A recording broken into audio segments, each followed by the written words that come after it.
ang sigaw ni Kong Leandro, tanggalin ang excise tax at vlog ni Ivana Alawi. Nagkaroon po ako ng stage 2 diabetes. Ang hirap pong pumila sa government hospital.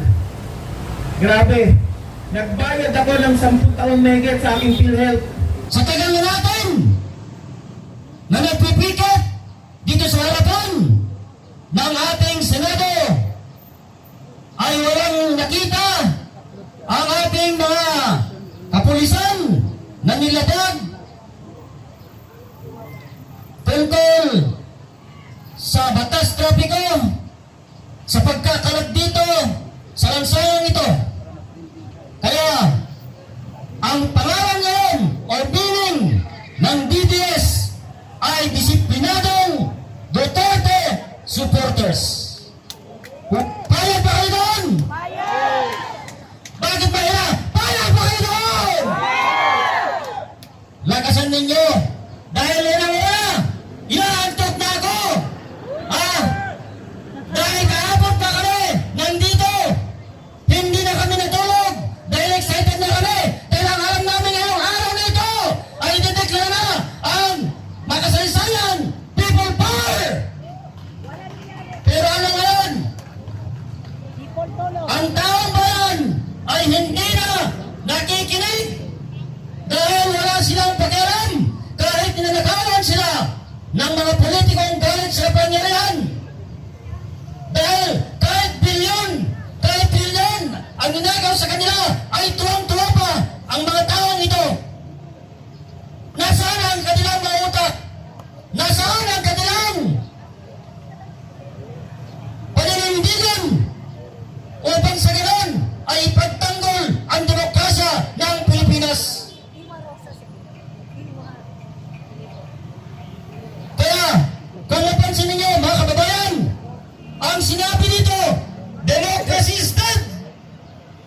Hey, democracy is dead. Democracy is dead. Dahil ninakaw nila ang ating demokrasya. Nakita ninyo mga kababayan, ang mga harang na yan. Yan ang isang halimbawa ng pagkigil ng karapatan ng mamamayang Pilipino upang makalapit sa ating Senado. Ang Senado ay hindi pagmamayari ng mga politiko at ang mga taga-Malacanang. Ang Senado ngayon ay pagmamayari ng taong bayan.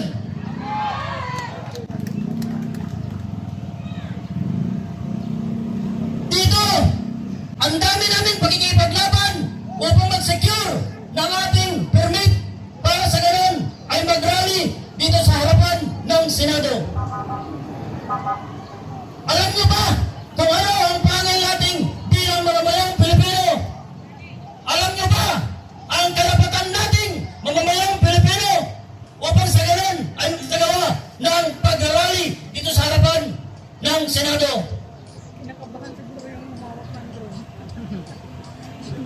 Base sa ating isyu na rampant corruption in our national government, hindi na natin kailangan mag-secure ng isang permiso sa local government unit. Bakit? Dahil meron tayong Philippine Constitution. Saan doon? Sa Philippine Constitution, ang pamil ng taong bayan.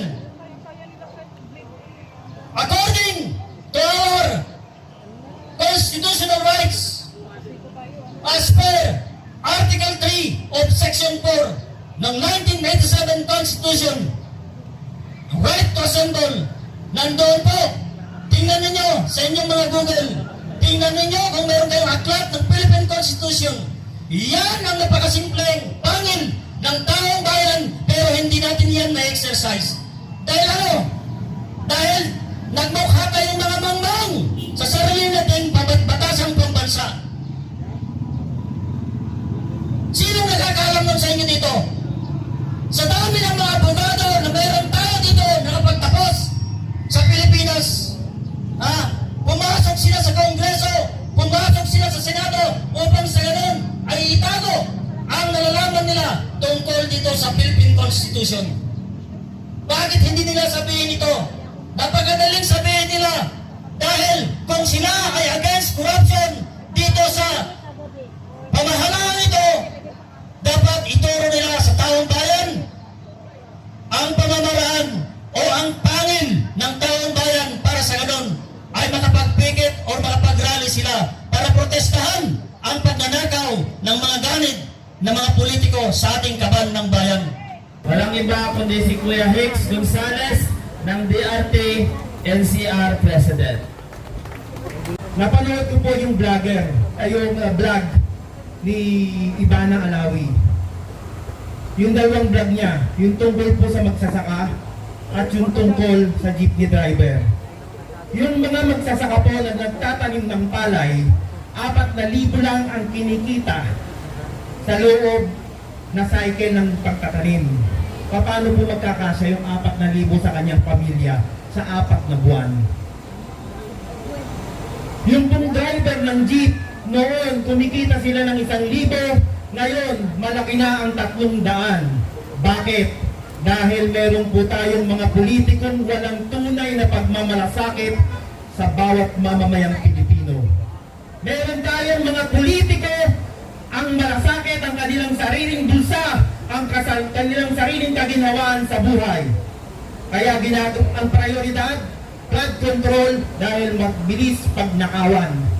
Hindi na ho iniisip ang pangangailangan ng bawat mamamayan. Kami yung mga riders, yung mga bumabiyahe ho sa pamamagitan ng motor taxi, magkano na lang ang inuuwi sa kanilang pamilya. Umulan, umaraw, mababasa, matutuyo, magkakasakit. Napakataas ng gasolina. Ang sigaw ni Kong Leandro, tanggalin ang excise tax, tanggalin ang tax. Demonyo yung rekta na yan. Pahirap sa bayan. Hindi ba kaya ng pamahalaan magsakripisyo para sa bawat mamamayang Pilipino? Araw ng kalayaan. Hindi nyo natunghayan ang kabayanihan ng ating mga bayani na nagbuwis ng buhay. O baka kasama kayo sa mga bayani katulad ni Paterno na balimbing sa bansang ibinenta ang sarili nating kasarilan sa mga dayuhan. Tayo naman, mga magnanakaw, para patabain ninyo ang inyong mga sarili. Walang tunay na pagmamalasakit sa isang Pilipino. Walang tunay na pagmamalasakit. Kaya kayo po, tayong mga kasamahan naming mga riders, hirap na hirap tayo sa gasolina. Ito na ang pagkakataon. Tinatawagan na namin ngayong samahan nyo kami upang ipaglaban ninyo ang inyong sarili. Hindi na ang bayan, hindi na ibang tao, sarili nyo ipaglaban nyo sapagkat hirap na tayo. Kayong mga magsasaka, prioridad, pagpapalakas ng agrikultura, sabi ni Bangag, anong nangyari? Bangag na wala sa katinungaan. Ferdinand Marcos. Gusto ko pong nakulong para sa paglaban sa bayan, sa totoo lang. Ako po ay dati mataba po ako. Ako po si Hex Gonzales, yung nakakasama nyo dati sa People Power Monument, sa Raa Sulaiman. Umakyat po ako ng templado, nagsasalita po ako. Nagkaroon po ako ng stage 2 diabetes. Ang hirap pong pumila sa government hospital. Grabe. Nagbayad ako ng 10 taon megit sa aking PhilHealth. Nag-resign ako sa trabaho ko. Hindi ko mapakinabangan yung aking binayad sa PhilHealth.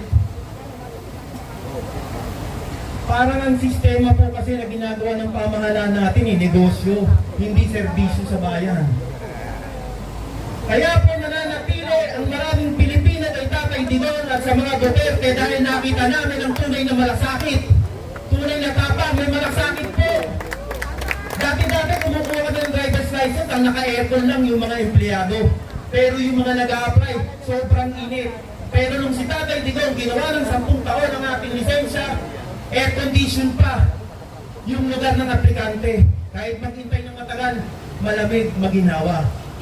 Yan po ang nakita namin kay Tatay Digong.